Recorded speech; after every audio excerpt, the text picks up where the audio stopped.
Hi, I'm Simon Jenner. I'm one of the co-founders of Urban Coffee Company. We sell wine tasting for coffee experience. So if you want not just a latte or a cappuccino, but you want a coffee from somewhere around the world, we'll ask you, well, would you like a Kenyan bean? Would you like a Brazilian bean? So we're bringing something a little bit different to the market. First heard about Droplet, I think it was word of mouth through the technology community in Birmingham, saying that there's this new mobile payments app going on and that we should have a look at it. So we did. And so I guess we've been using it probably since day one, since they were it was first available, and so that's probably around about 9 months. So I guess the value for us is, twofold. One, I'm techie and I like techie stuff, so it looked sexy, looked interesting, but probably from a merchant's point of view, the valuable thing for us is it doesn't cost us anything, it's free. If we take cash, it costs us to handle cash. We need to have baristas take time out of the day, go up to the bank and bank the cash. If we take credit cards, then obviously we're paying credit card and merchant fees on those, and that's quite significant actually in our business, whereas Droplet, nothing, zero. So it's a no-brainer from that point of view. So the customers have responded really well to having Droplet as an option for payment.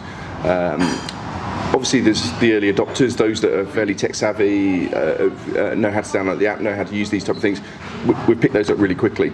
And we're now working on the others, those kind of a bit slower adopters, in trying to educate them and bring them on and show them how to use the app and so forth. But month on month it's growing, which is great news for us because it's saving us money.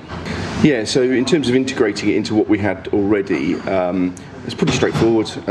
We've got a standard EPOS system off the shelf, as it were, and we were able to add a Droplet button into that so that we've got a choice of payment, so cash, credit card or Droplet. So that's pretty straightforward, and we can now get all the reporting out saying how many Droplet payments we've taken so we can reconcile it.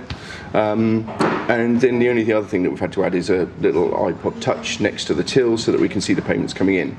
It's really straightforward. Now we've got Droplet and using it as a sort of payment system and mobile payment system, that's great, but we're now looking at other opportunities for it.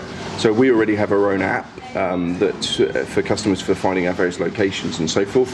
And we've always wanted to integrate some kind of payment into that itself, but the cost has been probably prohibitive. Well, actually with Droplet and the API, we can now connect our app up to Droplet, and so that we can take payments through the app, so that's quite exciting. I think moving on from that, we're also keen around loyalty system, and Droplet should be able to enable us to pull some loyalty data around which customers are buying X, Y, and Z, and we can reward based on that. Yeah, absolutely. Yeah, because we're saving money. It's a no-brainer. For every transaction that we take that doesn't go via card and doesn't go via cash, we're saving pence, and actually that all adds up.